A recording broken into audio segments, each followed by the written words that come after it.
Greetings, YouTube. I apologize for the poor lighting, but the cat is comfortable and frankly, she's kind of toasty. I've spoken about the infrastructure in the United States on many occasions, and I have actually faced opposition to the idea that we need to make sure that the infrastructure is maintained as a nation, as a public interest, that it is part of the public trust that we need to take care of. I've often heard people suggest that we should privatize um, much of our infrastructure, and I think that's a horrible idea, and it would be completely and utterly unworkable. Um, but that's beside the point. The reality is we have an infrastructure that is falling apart. I'm going to give you a quote from an article here. It's fairly long form, but I suggest you give it a read. Um, Last year, the American Society of Civil Engineers, the ASCE, issued the 2013 report card for America's infrastructure. The report assigned grades to 16 categories of infrastructure, including roads, bridges, ports, rail, aviation, public parks, and recreation, and energy. Each was assessed using rigorous criteria in 8 categories: capacity, condition, funding, future need, operation and maintenance, public safety, resilience, and innovation. The nation's infrastructure received an overall grade of a D+. Roads and transit only fared slightly better with grades of D, and bridges received a C+.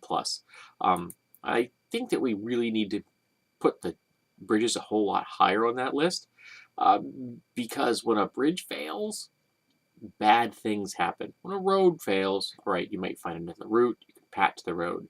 When the bridge goes down, often people die. Now, our entire intercontinental infrastructure, as far as the roads were concerned, were constructed for the most part in the 50s and 60s, part of the Eisenhower Plan. Interestingly, some people don't know this, every 5 miles there is a stretch of straight road which will function as a landing field for the military. Lots of people don't know that, but it's true.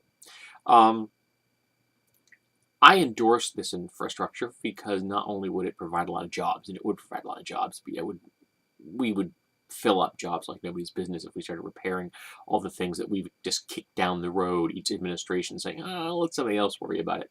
Well, now's when we have to worry about it. But it would also help us launch ourselves into a future where innovation and where transportation would enable us to be more efficient, to be more innovative, and to have a better chance of competing in the international market, which at the moment we can't do because there are other countries are building infrastructures that function, whereas we had one and we're letting it slowly fall apart. This is all part of the taking the money out of the people's pockets and putting it into the pockets of the wealthy. We've been ignoring this for decades because it's easier to give tax cuts to people who then don't pay taxes and at all, and then don't give jobs and sit on their money. I believe that there's like $21 trillion in the world being sat on by the 1%.